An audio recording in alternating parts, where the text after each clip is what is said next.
nation is watered with a constant stream of ideas. Without this, a nation withers and dies. The only thing, indeed, as we all know, that is static and that does not change is that which is dead. And history, the world over, is a graveyard of empires and nations that died because they responded to the changing dynamics affecting them by digging in their heels and resisting change. Fellow Kenyans, as I said when I was delivering my State of the Nation address, a nation, any nation, is a work in progress. And that is why the idea of nation building was on the lips of our founding fathers and the leaders then of a young Kenya. And one of the greatest acts of nation building in our history, I believe, was the promulgation of the 2010 Constitution. This sacred document contains the democratic dreams of Kenya that demand great sacrifices from many Kenyans, known and unknown. As President and your fellow citizen, I want to take this opportunity to give thanks to the gallant Kenyans who argued, advocated for, and suffered so that our Constitution would come alive. For decades, many heroes and heroines woke up wishing us a better Kenya, a strengthening of our democracy and our governance. And in 2010, when my predecessor lifted the new Constitution high, all of us cheered and entered a new phase in the life of this great republic. But we knew then, as we know now, that no document is perfect and that time does not stand still. And that is the reason the framers of the Constitution gave us the ability to change it, but in a way that protects its core democratic character. The need for change of our Constitution has been with us for some time. It has been evident in the never-ending threat of post-election violence, in the growing feelings that its design lacks inclusivity, and that it promotes unfair and skewed representation and unfair distribution of national resources. So we need together to strengthen the 2010 Constitution. And I want to make it clear here that we're not talking about replacing a constitution. We're talking about amending a constitution. The first of many possible amendments that will come over a period of time as Kenyans change and evolve. And if we are to continue our decades-long journey in seeking to advance the well-being of all Kenyans, we must be a society that is willing and capable of adapting to change. So together with the former Prime Minister Raila Odinga, we came to the realization of this fact when we held talks that led to a handshake in 2018. And because of the peace that has prevailed in this country since then, many Kenyans have forgotten what was happening at the time. Fellow Kenyans, truth be told, we were on the verge of a divisiveness that would have deeply undermined our continuity, our unity, and our peace. There were those reckless few who threatened the destruction of our nation, but they actually got a hearing from sections of the public that felt only drastic action could erase their frustrations. Fellow Kenyans, we have seen how many nations, some that we share borders with, have trodden that path and has led to their destruction and ruin. I can tell you honestly, as your president, who consumes first-hand information from a multitude of sources, if there had been no handshake, this country would have been brought to its knees.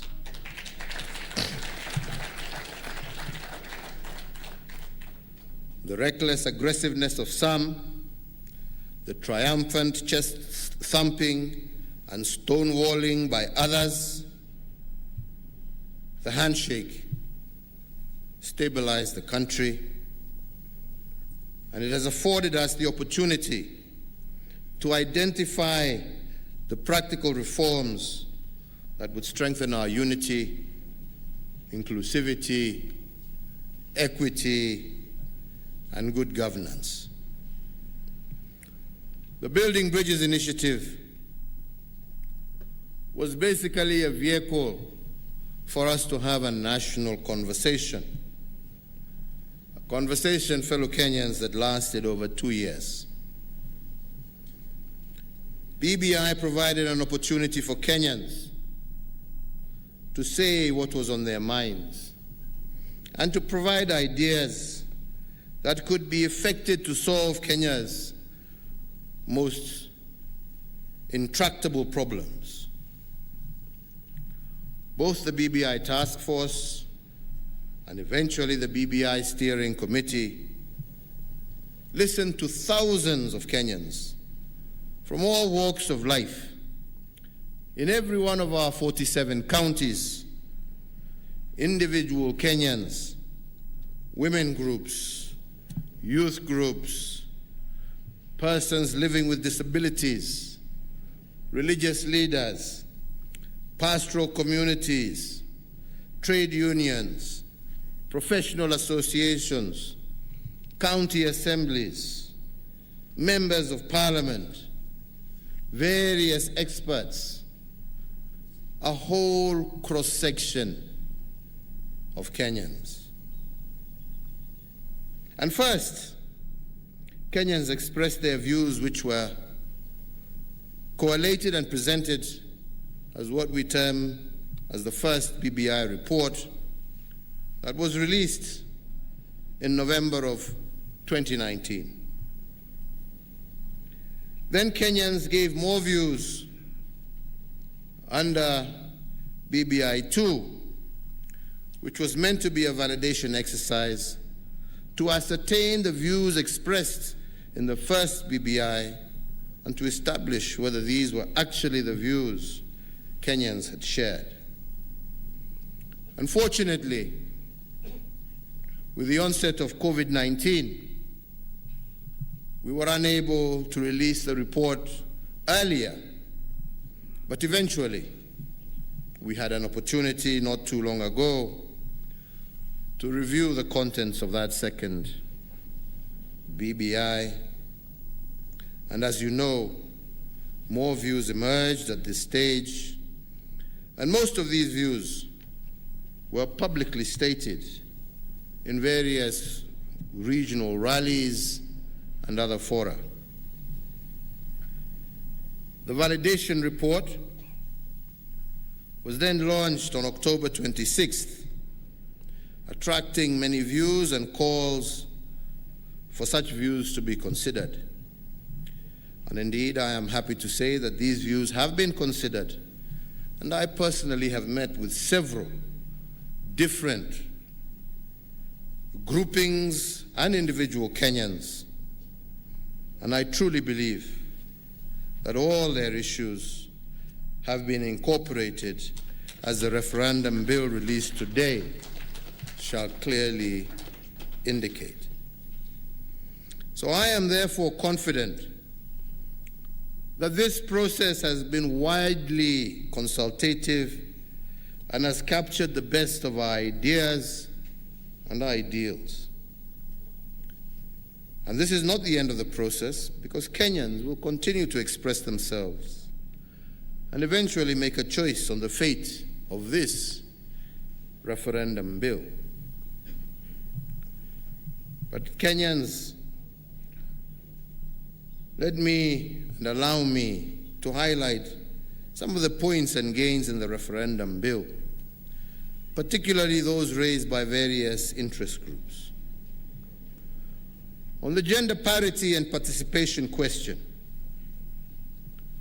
something that has haunted and been unattainable in this country since the dawn of independence, this bill ensures that the women of Kenya will actively be involved in all levels of representation. Women leaders will now comprise 50% of all senators. This means that they will be directly involved and be in charge of determining how 35% of our national resources are spent in the counties. Additionally, within this document, there is a new mechanism for ensuring greater and meaningful participation of our women in the National Assembly. And we are doing this while retaining the affirmative orientation in appointative posts, which, as you know, has been instrumental in placing many Kenyan women in high positions in government. The drafters of this referendum bill also listened to the plight of PWDs and youths and have ensured that they are adequately represented in Parliament. Kenyans consistently expressed their view that there was an urgent need to strengthen devolution, and this referendum bill considers this point and proposes an increase of money available to counties. It also creates a ward development fund that will be a game changer by taking government money directly to the grassroots. And not only that, the bill before us also proposes a strengthened Senate that is able to oversight the counties more robustly, and it also requires county assemblies and the Senate to ensure greater accountability of the increased funds going to the counties. To ensure that every Kenyan enjoys the democracy that the 2010 Constitution so ably promised, the bill cures the problem of underrepresentation in some areas of the country and introduces a better approach for the sharing of resources more equitably and fairly while dealing with the issues of marginalization. Although the principle of public participation is already enshrined in our Constitution, participation has faced numerous challenges in the past. The BBI proposals will ensure greater public participation at all levels, from the ward to the constituency to the county, as well as to the national government. In the spirit of public participation embodied in the entire BBI process, Where we are now, as has been indicated by the speakers before me, is that we now need to go out and collect signatures from Kenyans. This, fellow Kenyans, is in line with the tenets of democracy, whereby every single citizen is entitled to have their say. The process of staging a national referendum is the last exercise and validation of the issues articulated in the BBI report and the last stage in asking for the stamp of approval from Kenyans on the report's recommendation.